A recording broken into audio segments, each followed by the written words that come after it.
তারা 135 জন সাংবাদিককে চাকরিচ্যুত করেছে।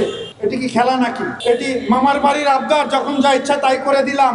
সাংবাদিকদের পাওনা দেওনা না দিয়ে আমরা তাদেরকে চাকরিচ্যুত করলাম, তারা আর একটা চিঠি ধরাই দিলাম, তারা আসবে না। প্রত্যেকটা পয়সার হিসাব আপনাকে দিতে হবে। সরকার ভিন্ন মতের কারণে গণমাধ্যম বন্ধ করে দিয়েছে, সেটি আমরা দেখেছি। মালিক পক্ষ পত্রিকা লেয়া ঘোষণা করেছে, সেটি আমরা দেখেছি। কিন্তু একসাথে 135 জন সাংবাদিককে চাকরিচ্যুত করা হয়েছে, এরকম ঘটনা বাংলাদেশে আমার মনে হয় এটি প্রথম।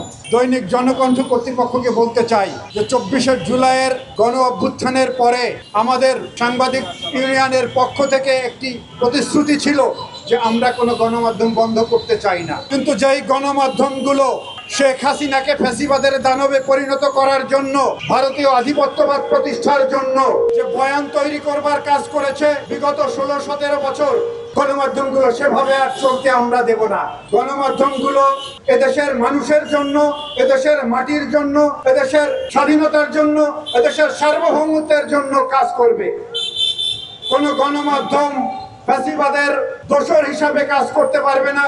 যারা ফ্যাসিবাদের দোসরের ভূমিকা পালন করেছে, তারা যদি তওবা করে ফিরে আসে, তাহলে তাদেরকেও আমরা প্রশ্রয় দেব এবং সেখানে সাংবাদিকরা নির্বিঘ্নে কাজ করবে। কিন্তু আমরা দেখলাম যে জনকণ্ঠের সেই চরিত্র পরিবর্তন করতে পারেনি।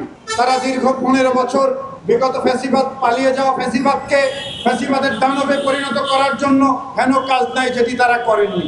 আমরা সেই কথাগুলো ভুলে যেতে চেয়েছিলাম, কিন্তু তাদের বর্তমান যে কর্মকাণ্ড, আমরা ধরে নিয়েছি যে তারা সেই পথ থেকে ফিরে আসেনি।